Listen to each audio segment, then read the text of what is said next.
Damai sejahtera Allah yang melampaui segala akal, itulah kiranya yang memelihara hati dan pikiranmu di dalam Yesus Kristus Tuhan kita. Amin. Bapak, Ibu, saudara-saudari yang dikasihi Tuhan yang hadir di gereja ini, demikian juga seluruh jemaat Tuhan yang mengikuti ibadah ini secara live streaming, kami sampaikan salam kasih sukacita bagi kita semua. Selamat Hari Pentakosta, Horas Madihita Saluhna. Minggu kita hari ini adalah Minggu Pentakosta, yaitu Minggu pencurahan Roh Kudus atau turunnya Roh Kudus untuk menyinari, menerangi hati kita. Bapak, Ibu, saudara yang dikasihi Tuhan, firman Tuhan yang menuntun kita pada Minggu Pentakosta ini tertulis dalam kitab Roma 8, dimulai dari ayat 8 hingga ayat yang ke-11. Saya akan bacakan bagi kita semua, baiklah kita mengikutinya di dalam hati. Mereka yang hidup dalam daging tidak mungkin berkenan kepada Allah. Tetapi kamu tidak hidup dalam daging, melainkan dalam roh. Jika memang roh Allah diam di dalam kamu, tetapi jika orang tidak memiliki roh Kristus, ia bukan milik Kristus. Tetapi jika Kristus ada di dalam kamu, maka tubuh memang mati karena dosa. Tetapi roh adalah kehidupan oleh karena kebenaran.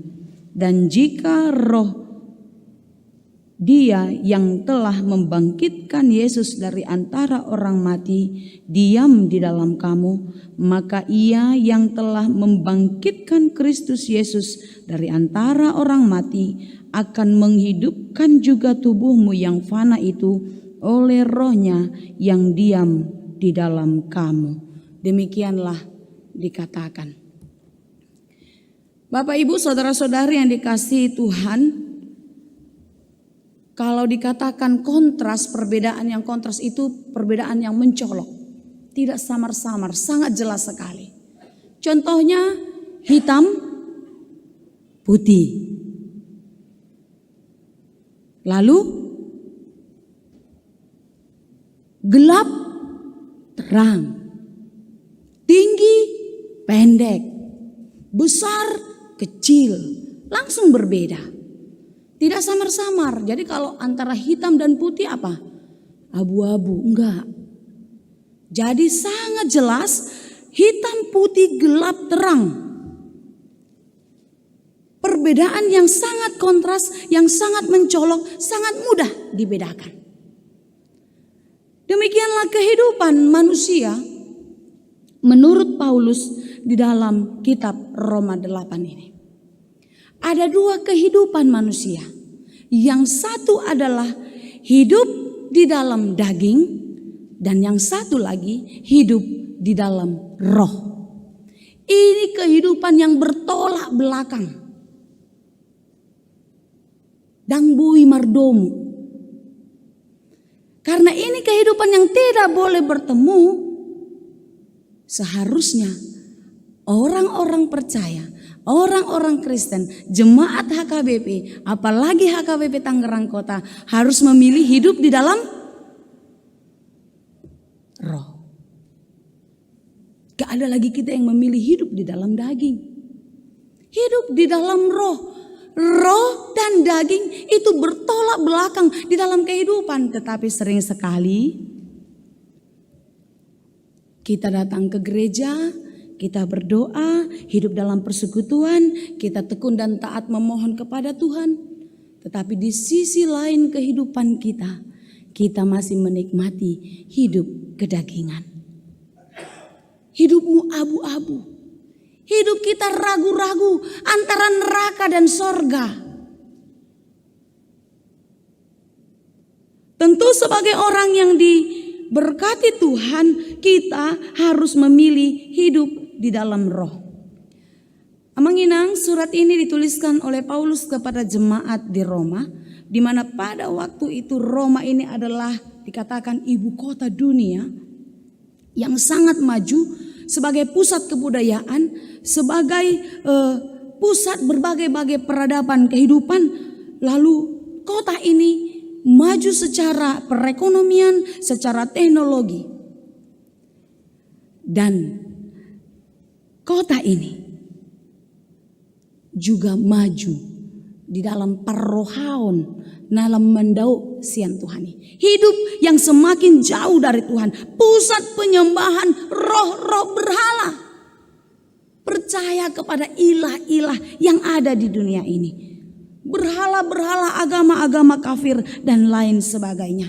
Itulah sebabnya Paulus mengingatkan jemaat di Roma untuk mereka teguh, kuat, iman, hidup di dalam Tuhan. Hidup di dalam roh yang sudah dicurahkan bagi kehidupan manusia. Kalau kita manusia berdosa, kita imani dan kita aminkan di dalam diri kita. Kita yang berdosa ini sudah ditebus di dalam kematian dan kebangkitan Tuhan Yesus. Lalu Tuhan Yesus naik ke surga. Tanggal 26 yang lalu kita rayakan. Dan hari ini dia mencurahkan roh. Kita memperingati, merayakan sukacita ini. Pencurahan Roh Kudus bagi orang-orang yang dikasihinya. Sama seperti orang yang sudah mandi. Saya selalu menggambarkan, menganalogikan kehidupan kita yang sudah dibersihkan oleh darah Kristus. Seperti orang yang sudah mandi. Kita mandi sudah bersih toh? Pasti kita bersih dan wangi. Kalau kita sudah bersih dan wangi, apakah kita akan memakai baju kita yang kotor tadi? Kalau terpaksa apa boleh buat? Side A, side B. Gak ada side C ya. Itu terpaksa, biasanya itu karena naik gunung anak-anak muda, naik gunung atau terdampar di suatu tempat, tidak bawa baju ganti dan lain sebagainya. Tapi kalau kehidupan secara normal, kita setelah mandi di rumah atau kita bepergian kemana, gak akan mungkin kita memakai pakaian kotor lagi. Kita akan memakai pakaian bersih. Demikianlah hidup kita yang sudah dimurnikan di dalam kematian dan kebangkitan Kristus melalui darahnya yang kudus dan yang sangat mahal itu. Kita tidak mungkin lagi mencemari diri kita dengan hal-hal yang membuat kita berdosa. Inilah yang diingatkan Paulus kepada jemaat di Roma. Agar mereka tetap menjaga kemurnian hati, kemurnian iman mereka. Sebagai orang-orang yang sudah diberkati Tuhan. Orang-orang yang sudah dimenangkan Tuhan. Yang dimurnikan kembali melalui kebangkitan Tuhan Yesus. Dan Roh Kudus yang dicurahkan itu adalah roh penghibur, roh penguat, roh yang menuntun kehidupan kita, menjalani kehidupan kita selagi hidup. Sampai kapan? Sampai Maranatha tiba. Itu sebabnya kalau baru beberapa hari yang lalu saya mengubur orang meninggal, Alesiano siantano do permulaan di daging. Alai Tuhan debatana manopaho. Doho Tuhan Yesus Kristus napa luahon ho sian dosa. Doho tondi parbadia nama jauho Tuhan nguluan nasora sudah.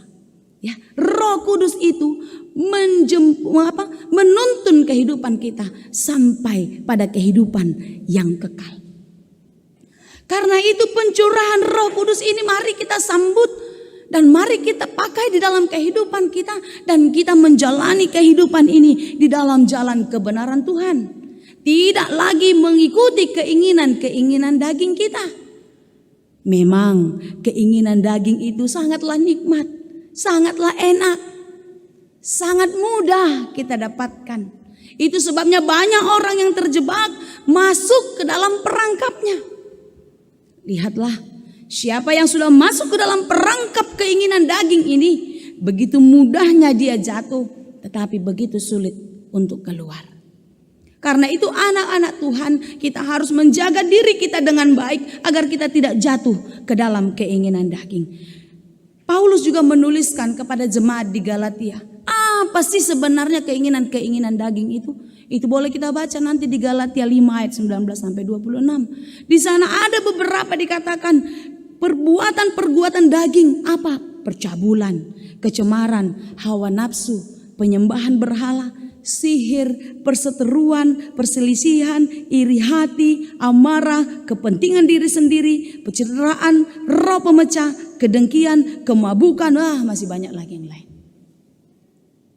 Iri, dengki, mementingkan diri sendiri. Bukankah ini yang sering terjadi dalam hidup kita? Kita susah, kita sedih melihat orang lain berhasil. Kita kesal melihat orang sukses. Kita ingin naik.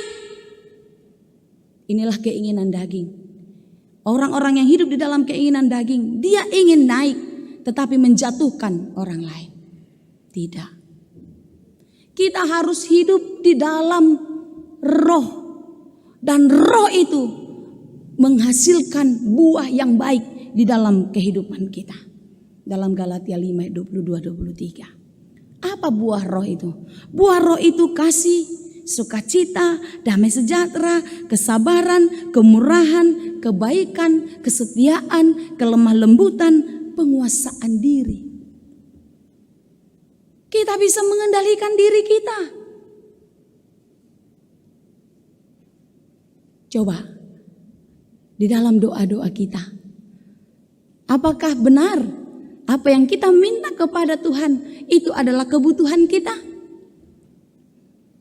Mungkin ada sebagian kebutuhan kita, tetapi banyak di dalam permohonan kita kepada Tuhan merupakan keinginan kita, benar? Sehingga kita kecewa ketika Tuhan tidak mengabulkan. Karena apa? Karena Tuhan tahu apa yang perlu untuk kita. Tidak semua yang kita minta itu diberikannya, tetapi Dia memberikan yang kita perlukan. Amin. Amanginang yang dikasihi Tuhan. Hidup di dalam roh, hidup yang bisa mengendalikan diri, hidup yang penuh kasih kepada orang lain. Hidupmu berbuah, hidupmu berdampak. Dampaknya apa? Dampak yang baik, bukan dampak yang buruk. Jangan kehadiranmu menjadi pemecah, menjadi pembawa masalah. Kerjanya protes, kerjanya keberatan, protes. Ditanya apa solusi? Nggak tahu. Kalau kita bisa memprotes, kalau kita bisa keberatan kepada segala sesuatu, hati yang penuh kasih, hati yang penuh sabar, hati yang penuh kebaikan akan menunjukkan saya punya pendapat. Inilah pendapat saya. Bukan roh pemecah. Sudah baik, marsaur dengan persekutuan baik, datang kita menimbulkan polemik, menimbulkan keresahan. Udah dengar belum kabar tentang si Anu itu? Dia kan kemarin gagal dalam hal ini segala macam. Oh ya, resah. Harusnya kehadiran kita berdampak positif, berdampak yang baik. Hidup kita berguna bagi orang. Itulah hidup di dalam roh. Roh Tuhan bekerja, roh Tuhan menuntun kehidupan kita menjalani kehidupan ini dengan baik. Sampai ketika waktu Tuhan tiba memanggil kita satu persatu,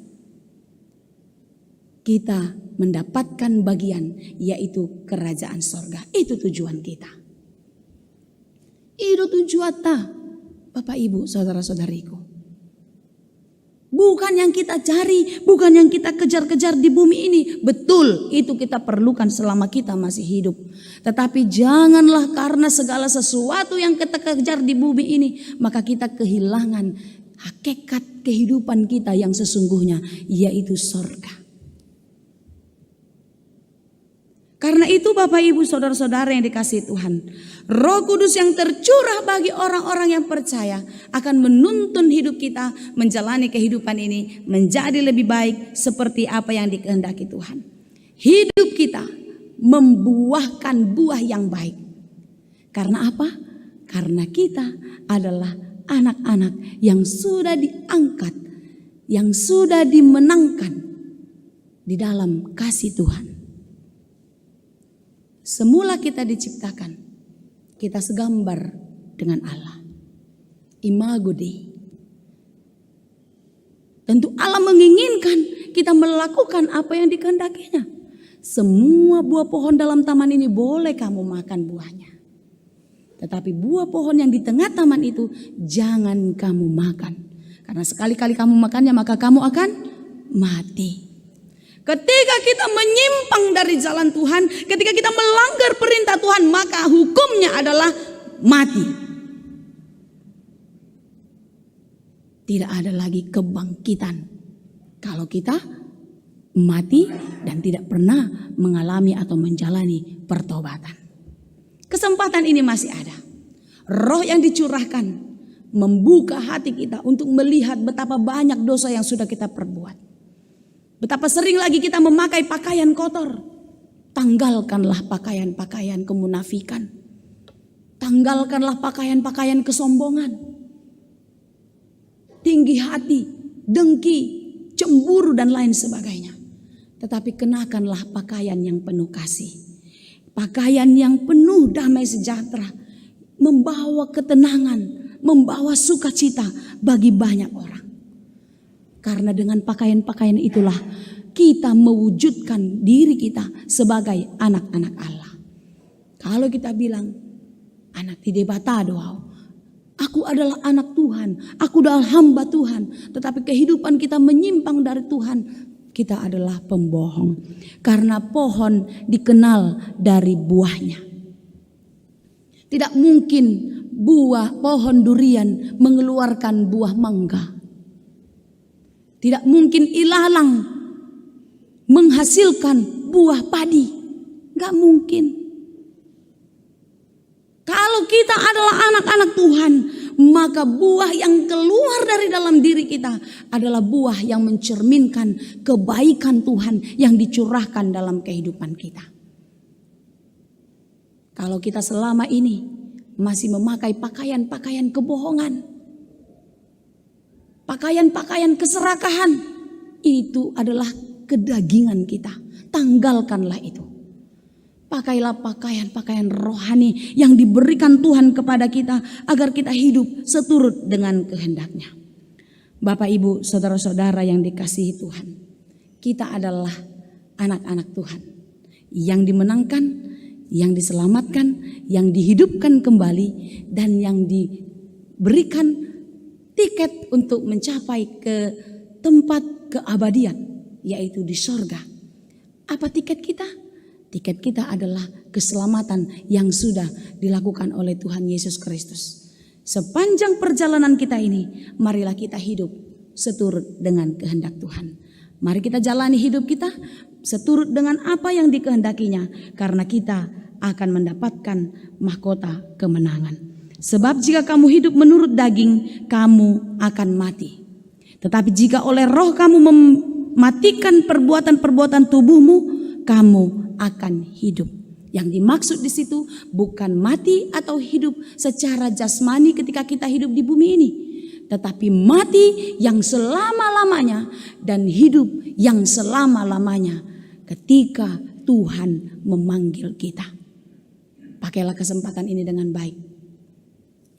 Tersembunyi ujung jalan, hampir atau masih jauh, kita tidak tahu. Sudah dekatkah atau masih jauh perjalanan ini? 1 tahun lagi kah umur kita? 2 tahun lagi? Atau mungkin 50 tahun lagi? Kita tidak tahu. Atau mungkin besok. Tersembunyi ujung jalan. Tetapi kita harus sampai di ujung jalan itu. Kalau kita menjalani kehidupan kita di dalam roh, maka kita akan mendapatkan kehidupan yang kekal. Tetapi kalau kita masih memakai pakaian-pakaian kedagingan itu dan menikmati hal-hal kedagingan yang nikmat itu, maka kita akan mati. Karena itu, Bapak Ibu saudara-saudariku yang dikasihi Tuhan, sebagai tema di minggu kita pada hari ini, hidup di dalam roh Tuhan. Hiduplah selalu di dalam roh Tuhan, dengarkan suara Tuhan yang terus berseru-seru kepadamu. Jangan dengarkan keinginan-keinginan dunia ini, keinginan-keinginan daging ini, agar hidupmu selamat. Kita ingat lagu buku ND 424, Suara ni tondi ni tuhatai. Suara ni tondi ni tuhatai.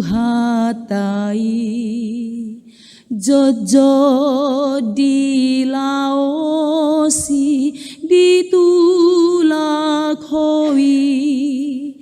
Saitan da jeamu pau baroham dapoton Tuhanmu si sesa dosam. Dengarkanlah suara Tuhan yang terus berseru-seru di dalam hatimu agar hidupmu menjalani hidup ini di dalam kebaikan. Sekalipun kita sering jatuh, kita sering gagal mendengarkannya, tetapi bangkitlah dan mendengarlah dan dapatkanlah Tuhan Yesus di dalam rohnya yang memberikan keselamatan yang kekal bagi kita semuanya. Tuhan Yesus memberkati. Amin.